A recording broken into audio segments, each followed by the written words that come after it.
pessoas. Mas e a cadeia, filho? Necessariamente, como é que isso bateu dentro de você de se falar assim, putz, quero entrar nesse universo? Como é que foi isso? É isso aí, era uma pergunta que eu tinha também. Fiquei Eu passava na frente, né? Eu tava fazendo teatro, eu comecei com dança. Com 13 anos eu já meio que decidi que eu queria ser bailarina. Eu queria trabalhar enfim, queria ser bailarina. E aí de bailarina eu fui pra teatro. E aí já comecei, a primeira coisa que a atriz faz é teatro infantil, pra começar a entrar no mercado. E aí o ensaio era em Santana. E eu pegava o metrô e parava na estação Carandiru. E quando parava eu olhava e falei assim, eu vou entrar aí dentro. Eu vou entrar. E foi pouco tempo. E eu sou determinada. Quando eu quero uma coisa, eu vou, né? E aí eu comecei a ligar, me produzir mesmo. E comecei a ligar para um, para outro. Acabou com o Sérgio Mamberti, que era secretário da Cultura na época. Era um ator. E ele me passou para FUNAP, que era um órgão do governo. Então eu comecei trabalhando com o governo, FUNAP, Fundação de Amparo ao Trabalhador Preso. E justamente quando eu cheguei lá, eles estavam montando uma equipe para dar aula de teatro. Foi assim, foi muito assim. Na hora certa, no momento certo, no lugar certo.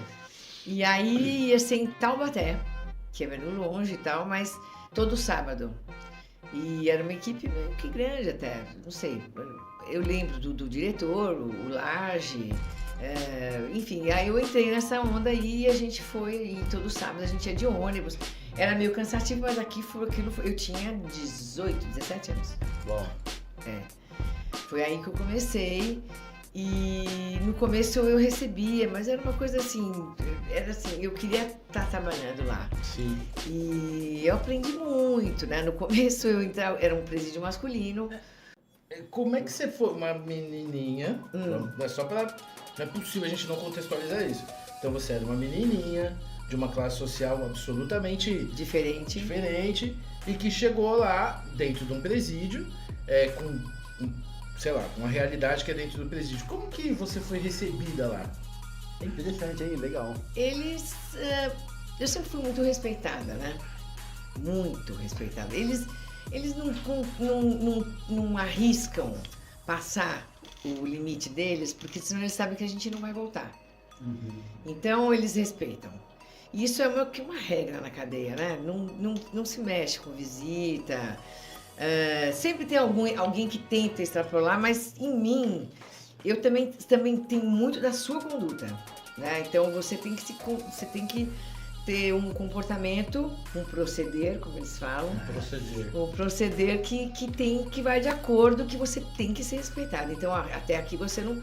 Então, por exemplo, eles jogam a isca, mas se você não entra, já entendeu, é tudo ligeiro, né? Não é muito... Mesmo novinha, eu já entendi, já comecei a entender que a primeira coisa que eu fiz, assim, vamos dar as mãos.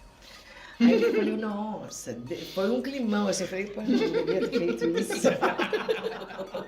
Os caras se olhando. Imagina, falei, não precisa dar a mão, não. Tá tudo certo, não precisa dar a mão, vamos continuar, então, tal. Mas, assim, você tem que sentir e já mudar, entendeu? Como eu já era de palco, o palco te dá essa destreza. Essa agilidade, né? Essa agilidade de você fala assim, de o improviso. público não gostou, você já tem que mudar. Então isso eu já tinha em mim, isso. Só que você tá com os caras, né? Da pesada, né? Da pesada, era tudo bem grandão mesmo. Quanto tempo, filho, você ficou fazendo esse trabalho? Esse aí, a gente ficou em Taubaté 1 ano.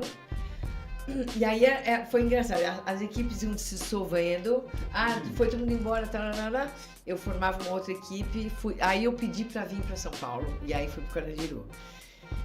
Com uma outra equipe, e aí tinha o Ministério da Justiça, estava meio que junto com a gente e tal, essa equipe também se dissolveu, e aí eu já estava fazendo teatro no presídio, chamava Teatro no Presídio, e aí...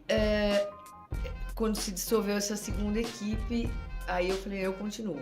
E aí eu continuei sozinha e sem nada de apoio. Aí que eu virei totalmente voluntária, foi